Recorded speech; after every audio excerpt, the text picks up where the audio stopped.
Hello there, lovely folks of YouTube, Ren here. So I'm going to take advantage of my taking a break on this lovely spring day from turning my compost to talk to you about compost, what it is, what I do with it, and also show you my personal setup for how I work out my compost needs. So compost is literally just decomposed stuff. Most commonly plant matter of various types. That can be weeds, it can be leaves, it can also be plant-related matter, such as paper products. Anything that you get from your kitchen scraps can also be used as compost. We usually recommend you don't put any meat products in it, simply because that tends to attract scavengers, and we don't want those in our compost. But anything that came from a plant basically can be put in the compost. And that includes some things you wouldn't think about, like the little cardboard rolls from your paper towels and toilet paper, or dryer lint. If you've been running a lot of cotton towels through your dryer and you have that big thick mat of dryer lint, that's cotton that can go in the compost as well. So compost is typically used as a fertilizer or soil amendment. It is very high in carbon and tends to have a good amount of nitrogen in it, and is just a good natural fertilizer. It's also good for enhancing your soil. If you have either very sandy soil or very clay soil, it helps to kind of introduce some more organic matter to the soil that helps to feed the plants and also hold on to moisture for those plants that they need.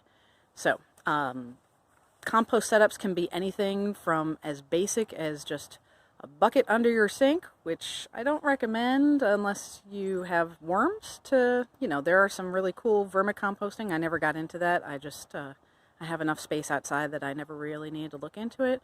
Or you can have a big old setup like mine with multiple bins that you turn back and forth. Some people will recommend that you turn your compost up to every 2 weeks. I don't. I'm lazy.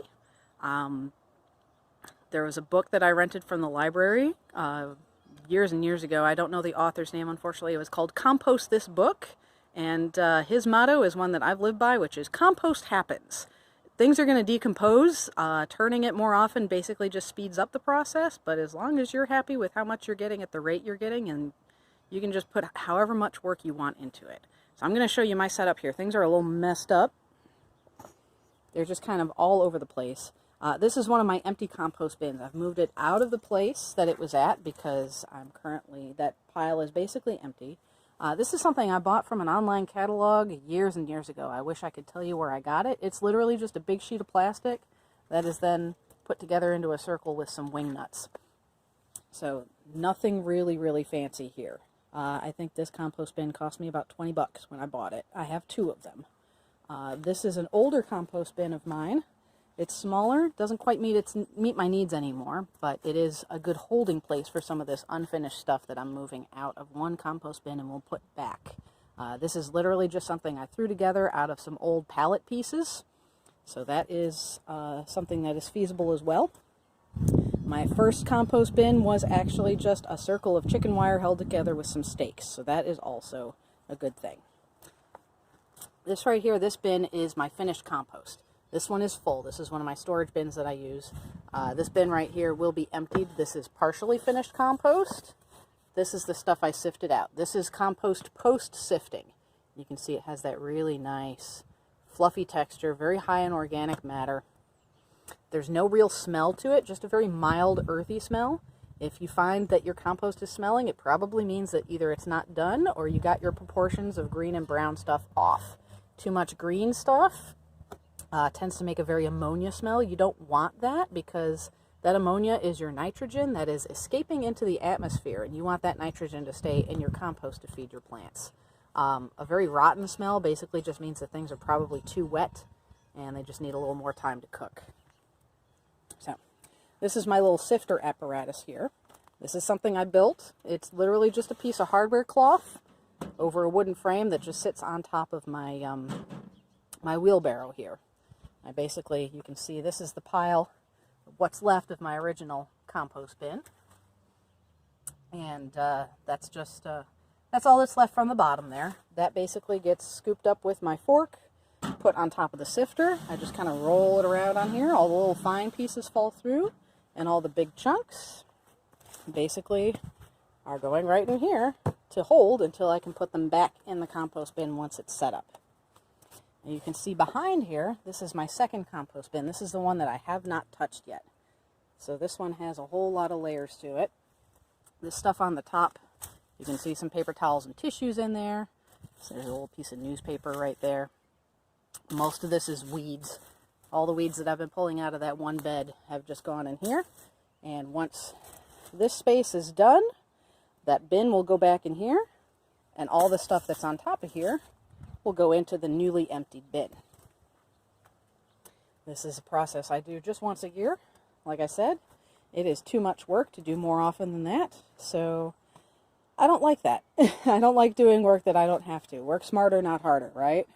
One thing I do want to mention, I do always wear gloves whenever I'm handling the unsifted compost, simply because I do have a lot of trash of various types. And this is actually my little trash bin. This is just all the stuff I found in my compost. Most of it is just like either garden debris, like old garden stakes, you know, the little plastic plant markers. There's also some construction debris from when we were having our roof redone. And there's a nice big piece of broken glass that you can see right there. Also a couple of tea lights that, you know, may or may not have been used for various witchy purposes, and then I forgot about them. So those things happen. They usually end up in my compost and then they get sifted out over time. But that's basically my setup right there. Like I said, this is something I only do once a year in the springtime. By the time I'm done, both of these bins will be filled with finished compost, ready to go into my garden beds, wherever I may need it. I know I have the one long bed that I've been working on. It's full of weeds right now, but that soil needs to be amended because it's really heavy clay. So a lot of this compost is going to go into that bed. I've already top dressed the two garden beds that I've cleared out of weeds now, have been top dressed with compost as well. That's top dressing is literally just sprinkling it on the top of the soil, and just as it rains, all those nutrients will be washed down into the soil underneath it. But that's basically it. Compost happens, so this stuff is happening here.